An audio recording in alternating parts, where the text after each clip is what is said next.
ایک عورت عراق سے آئی، اس کی 5 یتیم بچیاں تھیں تو اسے ضرورت تھی وظیفے کی۔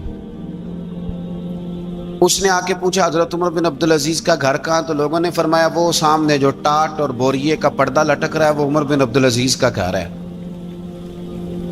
دروازے پہ دستک دی تو ایک عورت اندر برتن دھو رہی تھی۔ پوچھا السلام علیکم، امیر المومنین سے ملنا ہے۔ وہ کہنے لگی اس درخت کی چھاؤں میں بیٹھ جاؤ، ابھی تشریف لاتے ہیں۔ تھوڑی دیر گزری تو حضرت عمر بن عبدالعزیز آئے تو کنویں سے پانی نکال کے نا، سین میں کنواں تھا تو جو جگہ میں مٹی اڑ رہی تھی نا، گرد اڑ رہی تھی، ہوتا ہے نا عصر کے بعد لوگ پانی پھینکتے ہیں، وہاں پانی پھینکنے لگے، چھڑکاؤ کرنے لگے۔ تو تھوڑی تھوڑی باتیں وہ خاتون آپ سے کرنے لگی تو وہ جو عورت آئی تھی نا وہ کہنے لگی تم غلام سے باتیں کر رہی ہو، تمہیں پردہ کرنا چاہیے۔ کہنے لگی یہ غلام نہیں، یہ میرے شوہر ہیں اور یہ امیر المومنین عمر بن عبدالعزیز ہیں۔ کہنے لگی یہ عمر بن عبدالعزیز ہے؟ کہا ہاں یہ عمر بن عبدالعزیز ہے۔ تو وہ خاتون حاضر ہوئی، کھجوریں اس کو دی گئی کھانے کے لیے۔ اس نے کہا حضور میری 5 یتیم بیٹیاں ہیں، مجھے وظیفہ چاہیے۔ جناب عمر بن عبدالعزیز نے ایک بیٹی کا نام پوچھا، ولدیت پوچھی، وظیفہ لکھا۔ عورت کہنے لگی اللہ تیرا شکر ہے میری بچی کا وظیفہ لگ گیا۔ دوسری کا نام پوچھا، ولدیت پوچھی، عمر پوچھی، وظیفہ لگایا۔ اللہ تیرا شکر ہے میری یتیم بچی کا وظیفہ۔ 4 بچیوں کے وظیفے عمر لکھتے رہے، خاتون اللہ کی حمد کرتی رہی۔ 5ویں کا لکھنے لگے تو کہنے لگی میں نے زمانہ بڑا دیکھا ہے پر عمر بن عبدالعزیز تیری طرح کا بندہ نہیں دیکھا۔ آپ فرمانے لگے اب میں 5ویں کا وظیفہ نہیں لکھتا، 4 کا وظیفہ جا کے گورنر سے منظور کرا لے اور 4 کو کہنا تھوڑا تھوڑا 5ویں کو بھی دے دے۔ حضور کیوں نہیں لکھتے؟ فرمایا جب تک تو حمد کے لائق رب کی حمد کر رہی تھی میں وظیفے لکھ رہا تھا، اب تو نے میری تعریفیں شروع کر دی۔ اپنی تعریف پر کیسے وظیفہ لکھوں؟ وہ تو حمد کے لائق ہے، اس کی حمد ہونی چاہیے، لیکن میں اپنی تعریف پر، اپنی خوشامد پر میں نہیں لکھتا۔ جا اللہ تعالیٰ تیری لیے بہتری کرے۔ وہ خاتون کہتی ہے میں وہاں سے آئی، مجھے مہینوں لگ گئے، سفر لمبا تھا، عراق پہنچی تو عراق کے گورنر کو جب میں نے وہ روکا دیا تو ان کی چیخیں نکل گئی، تڑپ کے روئے۔ میں نے کہا کیا ہوا؟ کہنے لگی بی بی جس نیک آدمی نے تجھے یہ لکھ کے دیا تھا نا، چند دن ہوئے ان کا انتقال ہو گیا۔ عمر بن عبدالعزیز پردہ فرما گئے۔ وہ خاتون پھر روئی، کہنے لگی یتیم بیٹیوں کا اب کیا بنے گا، اس رکے کا کیا بنے گا؟ تو آپ فرمانے لگے بی بی جب امیر عمر بن عبدالعزیز جیسا ہو تو گورنروں کو بھی اللہ کچھ توفیق دے ہی دیتا ہے۔ اگر انہوں نے تیرا وظیفہ زندگی میں لکھا تھا تو فکر نہ کر، جب تک میں زندہ رہوں گا وظیفہ پہنچتا رہے گا۔ آپ کے گورنر نے لکھا کہ حضرت صاحب گورنر ہاؤس کی عمارت کمزور ہو گئی ہے، نہیں بنا لوں؟ تو آپ فرمانے لگے تو عدل کا قلعہ کیوں نہیں بناتا، انصاف کی دیواریں کیوں نہیں کھڑی کرتا؟ فرمایا چھوڑ اینٹیں لگانا، عدل و انصاف کا قلعہ بنا۔ سب سے بڑی بات یہ تھی کہ بڑے پابند تھے صوم و صلات کے، دن کو تلاوت کرتے، رات کو عبادت کرتے، پنجگانہ نماز میں کھڑے ہوتے، اللہ کے خوف کی بات آتی تو چڑیا کی طرح پھڑ پڑاتے، ڈرتے۔ آپ کی اہلیہ کہنے لگی عمر بن عبدالعزیز یہ کیفیت کیسے ہوئی؟ فرمانے لگے ایک ذہن میں بات بیٹھ گئی تھی کہ رب نے حساب پوچھنا ہے اور میں نے حساب دینا ہے، تو جس کو پتا ہونا میں نے حساب دینا ہے اور مجھ سے کسی نے حساب پوچھنا ہے، پھر سمجھیں حساب دینا ہے اور کسی نے حساب پوچھنا ہے، حساب دینا ہے اور حساب، تو فرماتے ہیں جب یہ ذہن بن گیا نا کہ میں نے حساب دینا ہے اور رب نے حساب پوچھنا ہے تو بس پھر میں نے حساب کر کے رکھنا شروع کر دیا۔ پھر میں نے کوشش کی ہے کہ حساب کروں کہ نا انصافی نہ ہو جائے، ظلم نہ ہو جائے۔ ایک آدمی بڑی دور سے چل کے آیا، عرض کی حضور آپ کے گورنر نے میرا مال چھین لیا ہے، واپس نہیں کرتا۔ تو حضرت عمر بن عبدالعزیز رحمۃ اللہ نے رکا لکھا، فرمایا میں نے تو تجھے نیک آدمی سمجھ کے گورنر بنایا تھا اور تو لوگوں کے مال نہیں واپس کرتا، فوراً واپس کر۔ اس کے نام جب خط لکھا تو آدمی خوش ہو گیا، تو آپ فرمانے لگے اب یہ بتا تیرا آنے جانے کا خرچہ کتنا ہوا؟ عرض کی حضور کیا مطلب؟ آپ فرمانے لگے ایک تجھ پہ ظلم ہو اور دوسرا تیرے اوپر اور خرچے ڈالے جائیں۔ دیکھیں نا، ایک آدمی کی زمین پہ قبضہ ہو، پھر وہ وکیل کرے، پھر وہ گواہ اکٹھے کرتا پھرے، پھر وہ مسائل میں الجھ جائے۔ جناب عمر بن عبدالعزیز نے ہمیں ایک سوچ عطا فرمائی، فرمایا ایک تیرے اوپر ظلم ہوا، ایک تجھے اتنی تکلیف ہوئی یہاں آنے کی، اور ایک تیرا خرچ ہوا، بتا کتنے پیسے؟ عرض کی حضور میرا تو لاکھوں کا مال آپ نے واپس کرا دیا ہے، اب چھوڑے خرچے کو۔ فرمایا نہ بھائی، یہ میرے رسول کائنات کا دین ہے، اس میں ہم ہر شے کا حساب کر کے رکھیں گے۔ تیرا خرچ ہوا ہے، تیرا خرچہ ہوا ہے، تجھے آنا پڑا، تجھے جانا پڑا۔ اور دنیا کے منصفوں، فیصلے کرنے والوں، تھوڑا خیال تو کرو، کتنے لوگ ہیں جو رول گئے بیچارے رستوں میں کچہریوں کے، جو عدالتوں کے چکر لگا لگا کے تھک گئے، جن کی اولادیں تڑپ اٹھیں، مکان بک گئے، انہوں نے اپنے حقوق کیا لینے تھے، ان کی تو باقی چیزیں بھی چلی گئیں۔ فرمایا خرچہ بتا کتنا ہوا؟ عرض کی حضور 60 دینار تقریباً۔ فرمایا اسے مال خزانہ سے 60 دینار بھی دو۔ پھر فرمایا میری جیب سے اسے 50 اور دو، تاکہ یہ آنے جانے میں مزید روٹی کھا سکے، گوشت کے ساتھ روٹی کھائے۔ اور پھر فرمایا معاف کر دینا، حکومت عمر بن عبدالعزیز کی تھی، پر تجھے بڑی تکلیف اٹھانی پڑی، اذیت اٹھانی پڑی۔ یارو اس رنگ میں اس شخص نے حکومت کی، اس انداز میں، اور سب سے بڑھ کر بنو امیہ میں سے تھے، لیکن میرے رسول پاک کی اولاد سے جو پیار، حضور کی نسل سے، کسی نے آپ کے سامنے کہہ دیا، امام جلال الدین سیوطی نے اس کو لکھا ہے، کسی نے عمر بن عبدالعزیز رضی اللہ تعالیٰ عنہ کے سامنے کہہ دیا یزید امیر المومنین تھا، مومنوں کا امیر تھا۔ فرمایا پکڑو اس بدذات کو، 20 کوڑے مارو، پکڑو اس نالائق کو، اسے 20 کوڑے مارو۔ یہ نبی پاک کے خاندان کے قاتل کو امیر المومنین کہتا ہے؟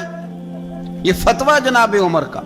مولا علی شیر خدا کی اولاد میں سے ایک شہزادے آپ کے پاس آئے کسی کام کے لیے، تو عمر بن عبدالعزیز اٹھ کے کھڑے ہو گئے، ہاتھ باندھ دیے، کہنے لگے حضور ساری دنیا میرے پاس آئے، آپ نا ایک رکا لکھ دیا کریں یا پیغام دے دیا کریں، اس لیے کہ اس دھرتی پہ جو کچھ بھی ہے وہ مدینے والے رسول کا ہی صدقہ ہے۔ حضور کی اولاد سے پیار، نبی پاک صلی اللہ علیہ وسلم کے خاندان کے ساتھ محبت۔ حضرت عمر بن عبدالعزیز نے فلاح عامہ کے کام کرائے، بڑے بڑے سرائے بنائے، لوگوں کے ٹھہرانے کا بندوبست کیا، وظائف دیے غریبوں کو، مساجد بنائی، مدارس بنائے۔ آپ کو مجدد کہا جاتا ہے، نئے سرے سے تجدید کی، علماء سے پیار کیا، صدقات و خیرات کا ایک ایسا ماحول دنیا کے اندر بنایا کہ لوگ کہتے ہیں کہ ہم زکوٰۃ دینے کے لیے بندہ تلاش کرتے تھے، پر جناب عمر بن عبدالعزیز کے زمانے میں کوئی زکوٰۃ لینے والا میسر نہیں آتا تھا۔ ایک شخص ملا تو لوگوں نے اس کو اتنی زکوٰۃ دی، اتنی زکوٰۃ دی، اتنی زکوٰۃ دی، لوگ خوشحال ہو گئے، اتنی زکوٰۃ دی کہ اگلے سال وہ خود زکوٰۃ دے رہا تھا۔ حضرت عمر بن عبدالعزیز نے ایسا ماحول بنا کے لوگوں کو دیا، اس طرح کی نوعیت آپ نے لوگوں کو دی کہ خوشحالی نظر آنے لگی۔ ذمیوں کے، غیر مسلموں کے حقوق کا بھی تحفظ فرمایا۔ 39 سال عمر پائی، صرف نمازیں بھی پڑھ گئے، صدقے بھی دے گئے، عبادتیں بھی کر گئے، 2.5 سال حکومت بھی کر گئے، اللہ رسول کو راضی بھی کر گئے۔ عمر پائی 39، پورے 40 نہیں، 39 سال عمر پائی، اتنا کچھ کر گئے۔ ہم تو بھی انتظار میں رہتے، ہم تو بھی انتظار میں۔ اٹھ فریدہ ستیا تے داڑھی آ گیا ہی پور۔ اٹھ فریدہ، یہ ستیا کا مطلب بابا جی نے غفلت بیان کیا ہے، کہ مطلب یہ نہیں کہ سچی مچی سویا ہوا تھا، کہتے تو غافل ہے۔ اٹھ فریدہ ستیا داڑھی آ گیا ہی پور، اور اگا نیڑے آ گیا ہی، پیچھا رہ گیا ہی دور۔ 40 سال کی عمر میں آپ کو زہر دے دیا گیا، کچھ لوگوں کو برداشت نہیں نہ ہوا۔ ایک شخص آیا رکا لے کے، اس نے کہا حضور پچھلا خلیفہ میرے نام 20,000 دینار لکھ گیا ہے، پر وہ فوت ہو گیا ہے، تو آپ یہ رکا ہے، مجھے 20,000 دینار دے دیں۔ آپ فرمانے لگے سنبھال کے رکھ، شاید میرے بعد والا دے دے۔ رکا سنبھال کے رکھ، پر مجھ سے نہ امید رکھنا 20,000 دینار تو میں 20,000 گھر میں دوں گا اور 20,000 چولہے جلاؤں گا، میں ایک آدمی کو اتنا امیر کر دوں اور باقی لوگ دیکھتے رہے۔ آپ کو زہر دے دیا گیا، بیمار رہے، بچوں کو بلایا اور میں بیٹا میں جہنم سے ڈر گیا تھا، تمہارے لیے مال نہیں جمع کر سکا، بزدل نکلا، شدید علیل ہو گئے۔ وہ جو آیت میں نے پڑھی ہے نا، آپ کی اہلیہ کہتی ہیں کہ آخری وقت آپ کی زبان پر وہ آیت جاری ہوئی، تلک الدار الآخرۃ نجعلھا للذین لا یریدون علوا فی الارض ولا فسادا والعاقبۃ للمتقین۔ فرمایا یہ آخرت کا گھر ہے، ان لوگوں کو ملے گا جو نہ زمین میں تکبر کرتے ہیں نہ فساد چاہتے ہیں۔ یہ آیت پڑھی اور روح پرواز کر گئی۔ مرنے سے پہلے، وصال سے پہلے 10 دینار یا 20 دینار دے کے اپنے بیٹے کو بھیجا، فرمایا گاؤں میں جاؤ اور میرے لیے زمین خریدو قبر کے لیے، اور اگر گاؤں والے خوشی سے دے دیں تو خریدنا، اور اگر انہیں دقت ہو تو انہیں تنگ نہ کرنا۔ 10 دینار کی زمین خریدنے کے لیے جب بیٹا جانے لگا تو اس نے کہا حضور کچھ لوگوں کی خواہش ہے کہ آپ کا جسد خاکی مدینے لے جایا جائے، اور نبی پاک علیہ السلام کے پہلو میں آپ کو دفن کیا جائے۔ آپ فرمانے لگے پتر میں اس قابل نہیں ہوں کہ حضور کے ساتھ دفن کیا جائے، نہ میں اس قابل نہیں ہوں۔ اس طرح کرنا، میرے پاس حضور کے کچھ ناخن اور بال ہیں، جب میرا انتقال ہو جائے تو میری قبر میں رکھ دینا۔ اور پھر حضرت عمر بن عبدالعزیز نے فرمایا مجھے نہ سستا کفن دینا 2 دینار کا، اس سے زیادہ کفن نہ دینا، 2 دینار کا کفن۔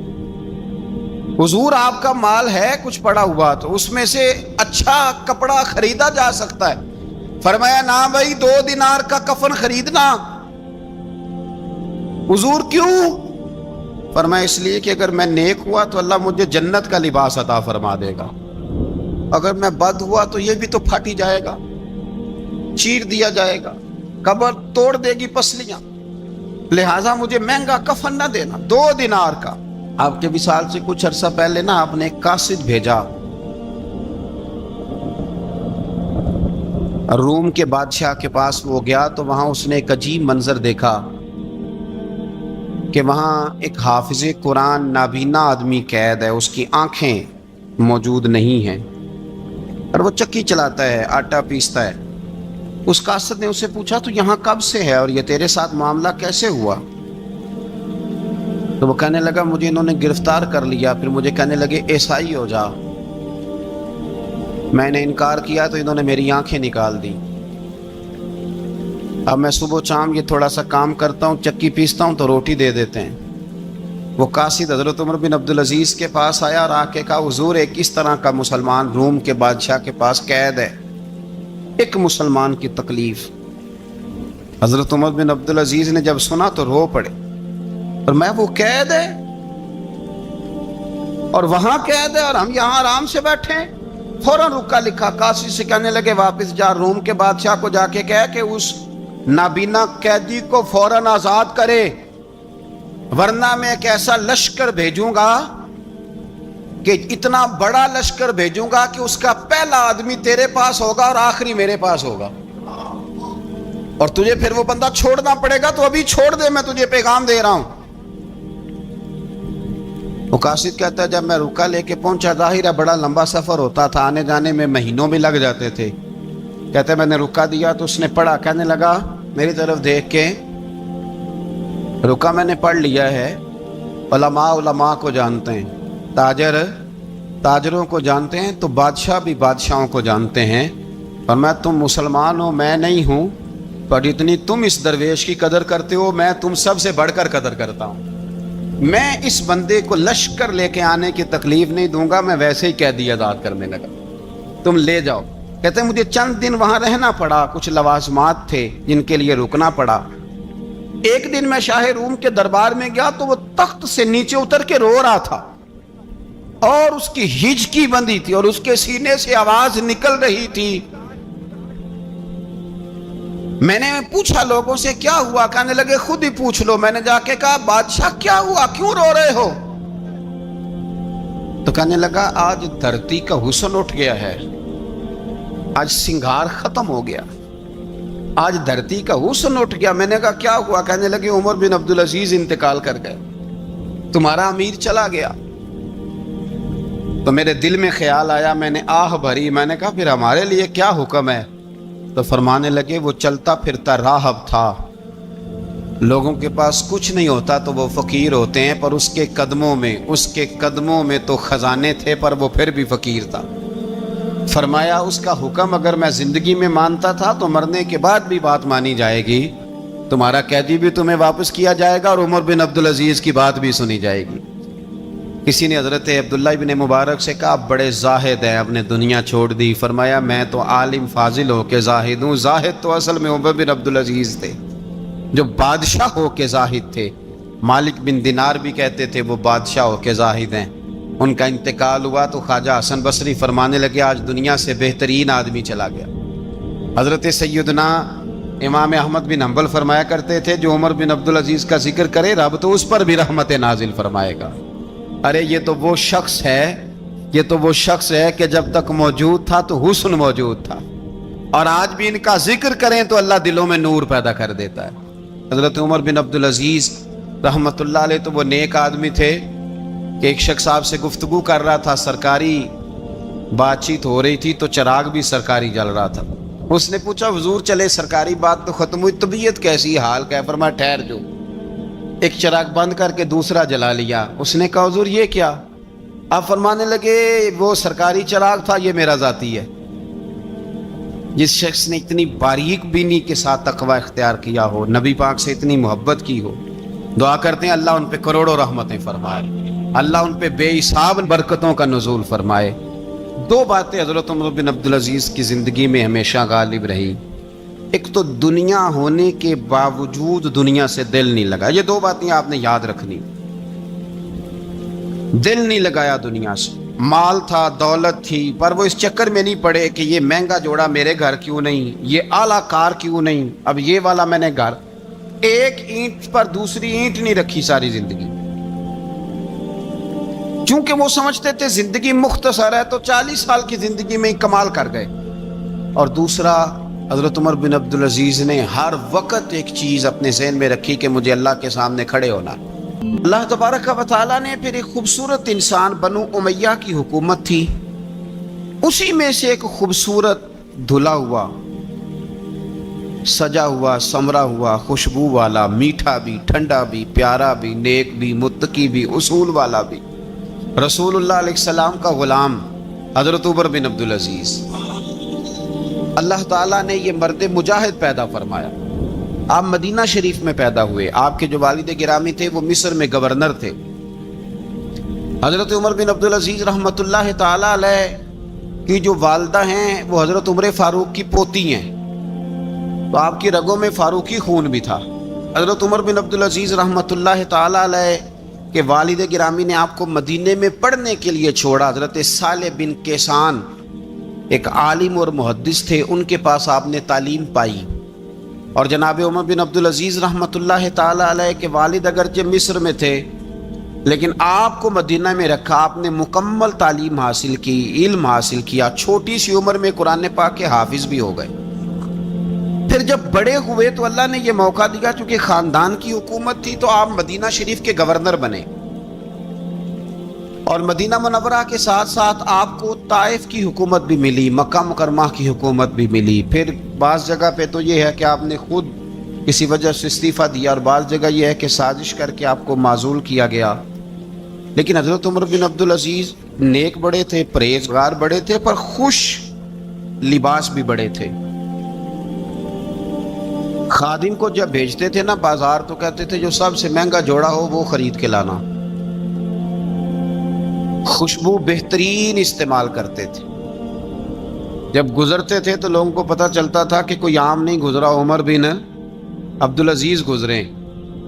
جب تک گورنر رہے، جب تک خاندان میں رہے، ماحول اور رہا۔ سلیمان بن عبد الملک خلیفہ جب جانے لگے تو انہیں وصیت کر دی کہ میرے بعد عمر بن عبدالعزیز خلیفہ ہوں گے۔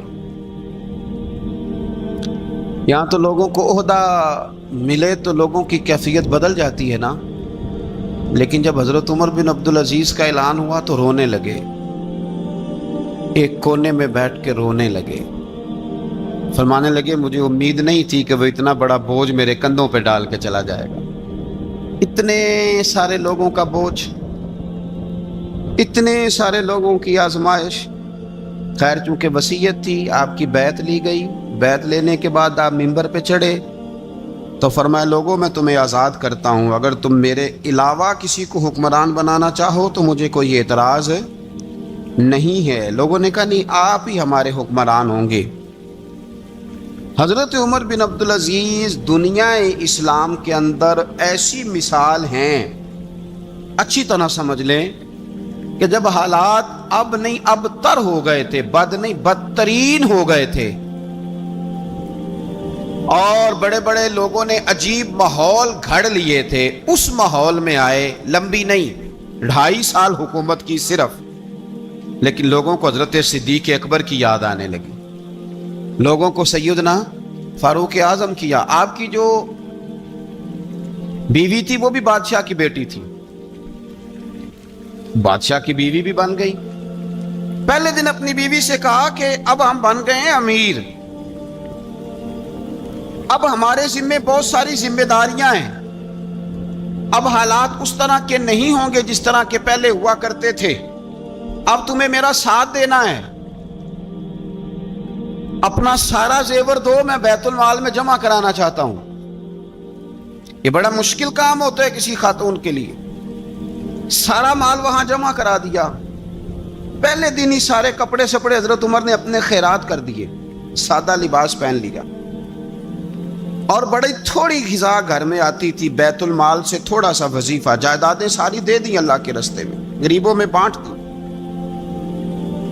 ایک دن گھر میں تشریف لائے تو بچیوں نے منہ پہ ہاتھ رکھ لیا. حضرت عمر بن عبدالعزیز بات کرتے ہیں تو بیٹیاں منہ چھپا لیتی ہیں. پتر کیا بات ہے بیٹے، میرے منہ سے بدبو آ رہی ہے، منہ چھپاتی ہو؟ تو بچیاں خاموش ہوئی. جب دوبارہ پوچھا تو کہنے لگے ابا جی جو آپ خرچہ دیتے ہیں نا اس میں 2 وقت روٹی نہیں پک سکتی. اور یارو میں آپ کو وقت کے امیر کی بات سنا رہا ہوں کہ جو رکھ رکھاؤ میں نے اور آپ نے بنا لیا ہے تو خرچے اتنے بڑھا لیے کہ ہم الجھ گئے، ہم سے پورے نہیں ہوتے.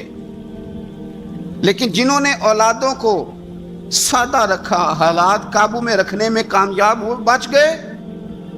میرے نبی کریم صلی اللہ علیہ وسلم نے فرمایا جو ضرورت کے مطابق جسے اللہ نے روزی دے دی وہ کامیاب ہو گیا. لیکن ہم بہت الجھ گئے، بہت دور نکل گئے.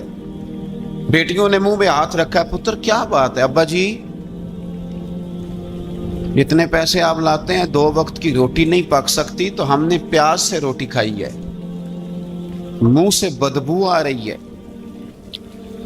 تو اس لیے آپ کے سامنے منہ نہیں کھولا کہ آپ کو کراہت ہوگی. تو حضرت عمر بن عبدالعزیز آنکھوں میں آنسو تو آئے پر کہنے لگے یا اللہ تیرا شکر ہے کہ جس جگہ میں اپنی اولاد کو کھڑا کرنا چاہتا تھا میری اولاد وہاں کھڑی ہو گئی ہے.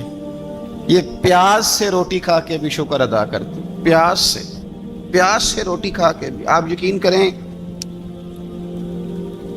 میرے ابا جی میری والدہ سے کہتے تھے کہ بڑولے میں گندم میں نے ڈلوا دی ہے، یہ میری ذمہ داری تھی، اب اچار کا ایک مرتبان بنا لے تو انشاءاللہ گرمیاں مسئلہ کوئی نہیں. میں نے دیکھا ہے انہیں پیاز سے روٹی کھاتے، میں نے دیکھا ہے وہ ایک پیاز سے روٹی کھاتے اور پیاز روٹی کے اوپر رکھ لیتے، اور آخر میں ان کا چہرہ جب ہم لوگ دیکھتے تو وہ کہتے اللہ تیرا کتنا شکر ہے، سوال نہیں کرنا پڑا، گندم بھی اپنی تھی، پیاز بھی اپنا تھا، گھر میں نے بچوں کے بیچ بیٹھ کے روٹی کھا لی. اور یوں لگتا تھا کہ وجود بھی ان کا سارا شکریہ ادا کرتا ہے صرف زبان میں. حضرت عمر بن عبدالعزیز نے اپنے گھر کے اندر عید والے دن بیٹیوں نے کہا ابا جی جوڑے پرانے ہیں، یارو ہو جاتا ہے، بس تھوڑا سا نا توجہ کی ضرورت ہے، ہو جاتا ہے، نئے کپڑے لینے. اب ایک گھر میں شادی ہوتی ہے تو اس گھر سے تعلق رکھنے والے ہر گھر میں شادی سمجھنے شروع ہو گئی. لاکھوں روپے کا مال صرف کپڑوں پہ، جوتوں پہ اور ان کے لوازمات پہ لگتا ہے. غربت کیسے ختم ہوگی؟ حالات کیسے ٹھیک ہوں گے؟ پردیس میں جانے والے واپس کیسے آئیں گے؟ کس طرح یہ ماحول ٹھیک ہوگا جب اخراجات اتنے بڑھا لیے جائیں؟ حضرت عمر بن عبدالعزیز رحمۃ اللہ علیہ کی بیٹیوں نے کہا عید پہ کپڑے لینے، ضد کی تو جناب عمر نے اپنے وزیر خزانہ کو خط لکھا، فرمایا 1 مہینے کی تنخواہ مجھے ایڈوانس دے دو، بیٹیوں کے کپڑے لینے ہیں. تو جب بادشاہ عمر بن عبدالعزیز جیسا ہو تو پھر وزیر بھی نیک ہی ہوتے ہیں. وزیر بھی نیک. تو وزیر کہنے لگا حضور کچھ باتیں آپ سے سیکھی ہیں، اگر اجازت دیں تو کر لوں. کہا جناب کرو. کہنے لگے آپ 1 مہینے کی تنخواہ ایڈوانس مانگ رہے ہیں، آپ 1 مہینے تک زندہ رہیں گے؟ یہ آپ سے سیکھی ہوئی باتیں. حضرت عمر بن عبدالعزیز کہنے لگے رب تیرا بھلا کرے، تو نے سوئے ہوئے عمر کو پھر سے جگا دیا. بیٹیوں سے آ کے کہنے لگے پتر پرانے کپڑے دھو کے پہن لو. اگر کپڑے دھو کے پہن لوگی اور پہن کے رب کی بارگاہ میں کھڑے ہوگی تو رب تو پہلے ہی بڑا قبول فرمانے والا ہے، اللہ تو پہلے ہی بڑا قبول کرنے والا ہے. تو صاحب یاد رکھیں، حضرت عمر بن عبدالعزیز نے اپنے گھر کے اندر یہ ماحول پیدا کیا، اپنے گھر کے اندر یہ کیفیات آپ نے بنائیں، بنا کر کے سجائیں. میرے عزیز یاد رکھیں، کچھ چیزیں ایسی ہوتی ہیں جن پر انسان اگر توجہ کر لے تو آسانی سے معاملات ٹھیک ہو جاتے ہیں. حضرت عمر بن عبدالعزیز نے خود بھی سادگی اختیار کی، آپ کے بچوں نے بھی سادگی. ہوتا یہ ہے کہ جس طرح کا حکمران ہوتا ہے نا، رعایا پر اس کے اثرات ہوتے ہیں. یہ ایک اصولی بات ہے، جس طرح کا حکمران ہو رعایا پر اس کا اس طرح کا. ولید بن عبد الملک جب حکمران تھا نا تو اسے عمارتیں بنانے کا بڑا شوق تھا، بڑی بڑی بلڈنگیں کھڑی کرنا، بڑے بڑے محلات بنانا. تو اس زمانے میں ہر آدمی بلڈنگ کی بات کرتا تھا، ہر آدمی جو ہوتا تھا وہ کسی نہ کسی نئے مٹیریل کی بات کرتا تھا، نئے نقشے کی بات کرتا تھا. جب سلیمان بن عبد الملک حکمران بنا تو سلیمان بن عبد الملک جو تھا اس کو شوق تھا شادیاں کرنے کا. یہ بھی شوق ہوتا ہے بادشاہوں. اس زمانے میں لوگ شادی کی بات کرتے تھے، نکاح کی بات کرتے تھے، بیاہ کی بات کرتے تھے. تو پورے ماحول کے اندر ایک چیز پیدا ہو گئی تھی. لیکن جب حضرت عمر بن عبدالعزیز کا زمانہ آیا تو وہ راتوں کو عبادت کرتے تھے، وہ وظائف پڑھتے تھے، وہ قرآن پاک کی تلاوت کرتے تھے، وہ اللہ کا ذکر کرتے تھے. تو پھر ایک ماحول بن گیا جو ذکر الہی کا ماحول تھا، پھر ایک ماحول بن گیا جو تقوی کا ماحول تھا، پھر ایک ماحول مرد وجود میں آیا جو پرہیزگاری کا ماحول تھا. عام عوام بھی اللہ کے ذکر کی باتیں کرنے لگی، عام ماحول بھی اس طرح. حضرت عمر بن عبدالعزیز نے سب سے پہلا یہ کام کیا کہ بادشاہی پروٹوکول ختم کرائے. ختم ہو گئے پروٹوکول. آپ نے فرمایا کوئی شاہی خاندان کا بندہ ہے تو کسی کا کوئی پروٹوکول نہیں ہے، میرا بھی کوئی پروٹوکول نہیں ہے. بلکہ آپ نے فرمایا کسی خطیب کو، کسی امام کو اجازت نہیں کہ میرا نام لے کے میرے لیے دعا کرے. سب مسلمانوں کے لیے دعا کرنا. فرمانے لگے الحمدللہ میں مسلمان ہوں، جب تم مسلمانوں کا نام لے کے دعا کرو گے تو میں بھی اندر ہی آ جاؤں گا. اضافی طور پر نام لے کے دعا کرنے سے بھی روک دیا. حضرت عمر فاروق رضی اللہ تعالیٰ عنہ خادم سے کہنے لگے بوڑھی سے پوچھو. تو پوچھا اماں السلام علیکم. وعلیکم السلام.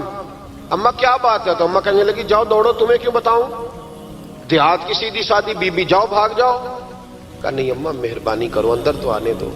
بڑی منت کے بعد اماں مانی. عمر فاروق عام آدمی نہیں جس سے دنیا کامتی ہے. حضرت عمر اندر گئے. اماں کیوں پریشان ہو؟ تو اماں کہنے لگی تمہیں کیوں بتاؤں، میرا اپنا دکھ ہے. چل اماں بتا دے، تیری مہربانی. تو اماں کہنے لگی میں ایک بیوہ ہوں، بے اولاد ہوں، کوئی میرا سہارا نہیں. مجھے عمر فاروق سے بڑی شکایت ہے، میرے اوپر 25 دینار کا قرضہ چڑھ گیا ہے اور 3 دن ہو گئے میں نے روٹی نہیں کھائی، اور عمر نے میری خبر نہیں لی.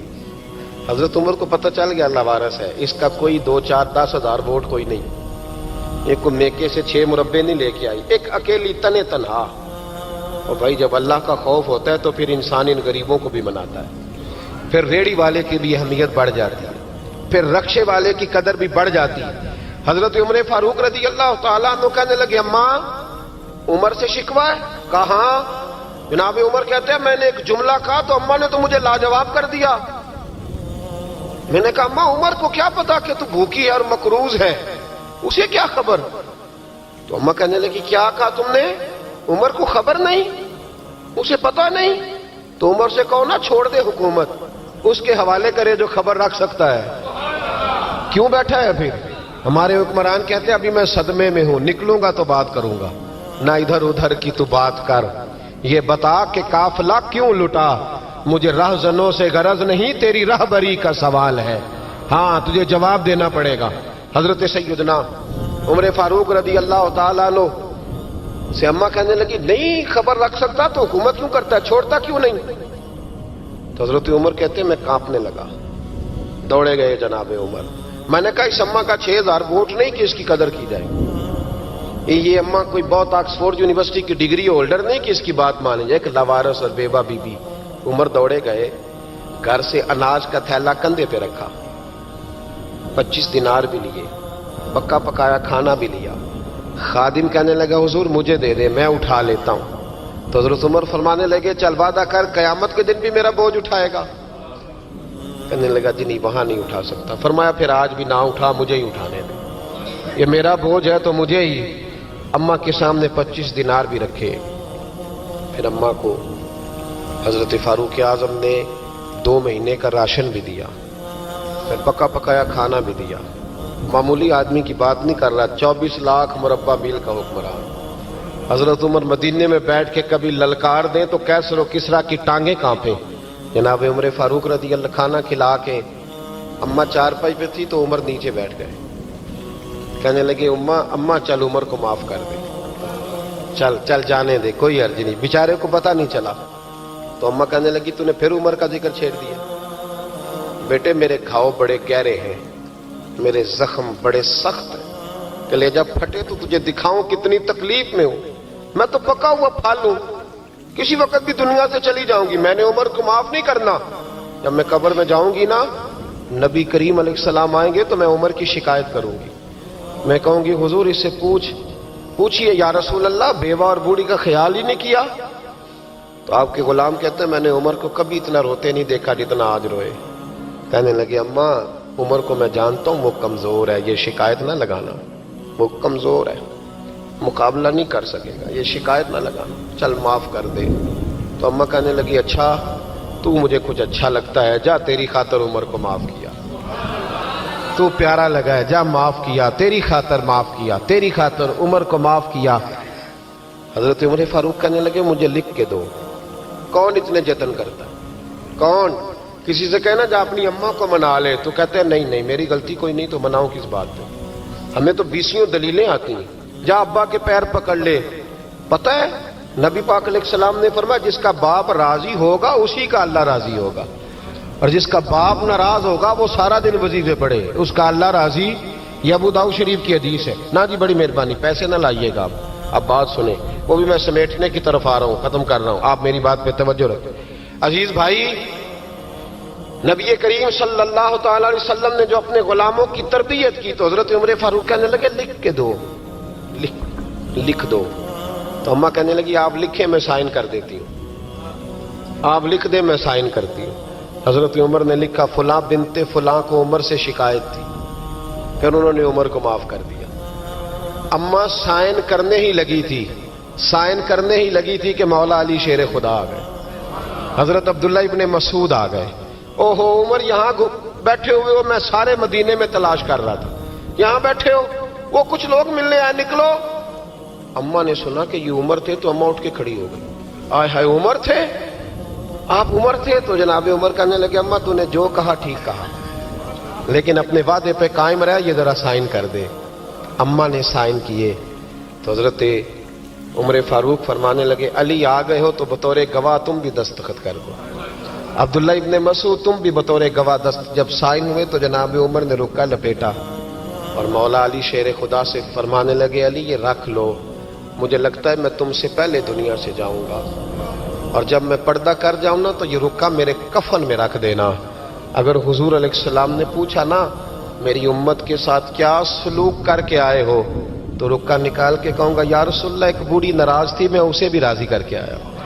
حضور یہ میں راضی. بھائی جب تک ہم اللہ سے نہیں ڈرتے معاشرہ اصلاح پذیر نہیں ہو سکتا.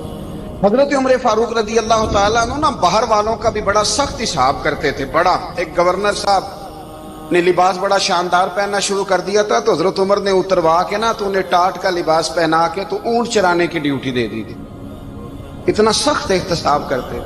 کسائی کی دکان پر بھی 1-2 گھنٹے کھڑے ہوتے تھے. جو آدمی مسلسل 2 دن گوشت خریدتا تھا نا, فرماتے تھے اس کا ٹیکس بڑھا دو, لوگوں کو دال نہیں مل رہی اور یہ روز گوشت کھاتا ہے. حضرت فاروق اعظم اس کو جزیہ کہا جاتا تھا, یا کچھ اور معاملات ہوتے تھے بڑھا دیتے تھے. مسلسل جو 2 دن آدمی گوشت کھاتا تھا، فرماتے تھے مدینے میں غربت ہے، اگر یہ والا نظام تم کرو گے تو غریب لوگ کس کی طرف دیکھیں گے؟ لیکن اس سے زیادہ بڑھ کر جو ان کی زندگی کا معیار اور سٹیٹس تھا وہ یہ تھا کہ اپنے گھر کا خاص خیال رکھتے، خاص توجہ کرتے۔ ملک شام سے اور ایران سے کچھ لوگ آپ کی خدمت میں آئے تو وہاں سے کچھ کنیزیں بھی آئیں، ان کے بادشاہ پیغام لے کے۔ شاہ ایران کی کنیز کو ملکہ نے کہا کہ نا حضرت عمر کی زوجہ کو دیکھ کے آنا ذرا کس طرح کی ہے۔ ہمارے ملک میں کیا کہتے ہیں؟ خاتون اول، جی خاتون، باقی سارے دووں میں خاتون اول، ذرا خاتون اول کو دیکھ کے آنا۔ تو وہ جب آئی نا گھر میں ملنے تو کہا کہ مجھے میری ملکہ نے کہا تھا کہ عمر کی زوجہ سے، اہلیہ سے ملاقات کر کے آنا۔ تو حضرت عمر کی اہلیہ نے نا ایک جوڑا کپڑوں کا دے دیا ملکہ کے لیے اور ایک خوشبو کی شیشی دے دی۔ اب جب وہ تحفے وہاں گئے تو اس ملکہ نے نا کچھ سونے کا سامان بھیجا، کچھ زیورات بھیجے، کچھ تحائف بھیجے۔ جب حضرت عمر کے گھر آئے نا وہ خادم لے کے آیا، اس نے کہا جی آپ کی اہلیہ نے تحفے بھیجے تھے، تو جواب میں شاہ ایران کی بیوی نے، یہاں جس ملک کا وہ سفیر تھا، انہوں نے بھی یہ بھیجے ہیں۔ تو حضرت عمر فاروق نا وہ تحفے لے کے گھر گئے تو جا کے کہنے لگے اپنی اہلیہ سے، یہ تو کب سے تحفے تحائف بھیجنے لگ گئی ہے؟ یہ کب سے نظام شروع ہو گیا؟ تو کہ حضور تحفہ دینا لینا تو ٹھیک ہے، سنت ہے، محبت بڑھتی ہے، تو یہ کوئی قباحت نہیں، اور میں نے اپنی ذاتی استعمال کے لیے جو چیزیں رکھی تھی وہ میں نے دی ہیں۔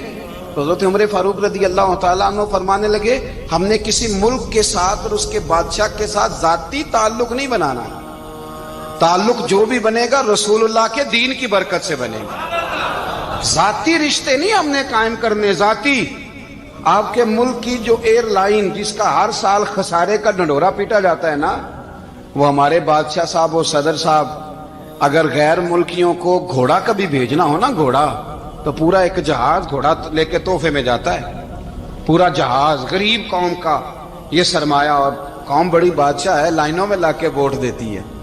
2 کام ہمیشہ لائن میں لا کے کرنے، ایک بل لائن میں لا کے جمع کرانا ہے اور ایک ووٹ لائن میں لا کے، تاکہ پھر پورے 5 سال لائن میں ہی لگے رہیں۔ مرضی سے آپ ووٹ دینا، پر جو بات درست ہے اس کو سنو۔ اور وَلِمَنْ خَافَ مَقَامَ رَبِّهِ جَنَّتَانِ، جو رب کے سامنے کھڑے ہونے سے ڈرتا ہے رب اسے 2 جنتیں عطا کرتا ہے۔ تو لہٰذا یہ 2 باتیں ہمیشہ ذہن میں رکھیں، یہ اتنا بناؤ سنگار، ہر وقت اپنے آپ کو سجانا، گھر سنوارنا، گاڑی، یہ وہ، اتنا اس چکر میں نہ پڑیں۔ اور دوسرا ایک ذہن بنائیں کہ دنیا سے ہم لوگوں کو جانا ہے۔ آخر دعوانا الحمدللہ رب العالمین۔ اللهم صل على سيدنا ومولانا محمد، اللهم صل على سيدنا ومولانا محمد۔ اللہ کے شیر ہے در کرار پر درود، اللہ کے شیر ہے در کرار پر درود،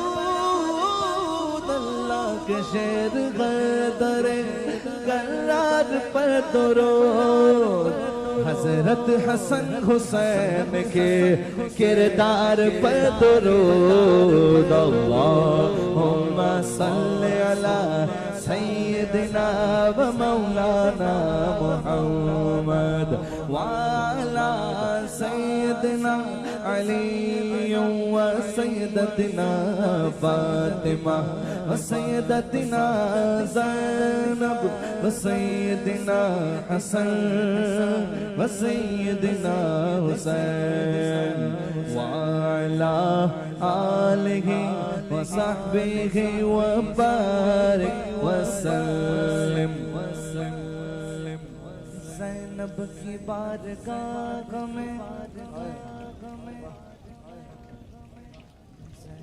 کی بارگاہ میں، زینب کی بارگاہ میں، زینب کی بارگاہ میں سلام نیاز ہے، زینب کی بارگاہ میں سلام نیاز ہے، جو مرتضیٰ کی لاڈلی زہرا کا ناز ہے۔ اللہم صلی علی سید سيدنا ومولانا محمد وعلى سيدنا علي وسيدتنا فاطمة وسيدتنا زينب وسيدنا حسن وسيدنا حسين.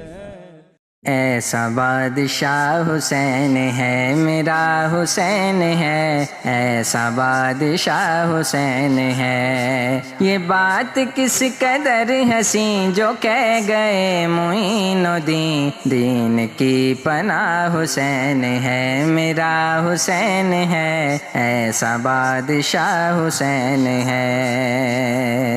دعاؤں میں نواؤں میں جو واسطہ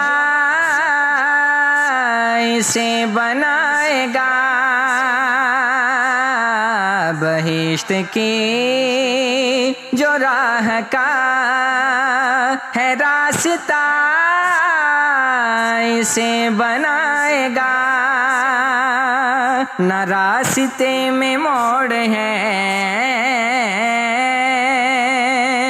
نہ راستے میں موڑ ہے، نہ واسطے میں موڑ ہے. ایسی سیدھی راہ حسین ہے میرا حسین ہے، ایسا بادشاہ حسین ہے. سنو سنو یہ دین تو حسین کا ہی میدان ہے. جہاں جہاں یہ دین ہے وہاں حسین حکمران ہے. جہاں جہاں یہ دین ہے وہاں حسین حکمران ہے. پاک سرزمین کا اس کے ہر مکین کا اب تو سربراہ حسین ہے میرا حسین ہے، ایسا بادشاہ حسین ہے میرا حسین ہے، ایسا بادشاہ حسین ہے.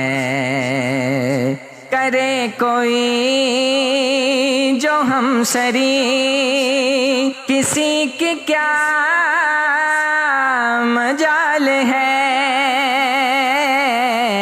بد عمل ہے بد نسب اسی پہ بے شمار ہے.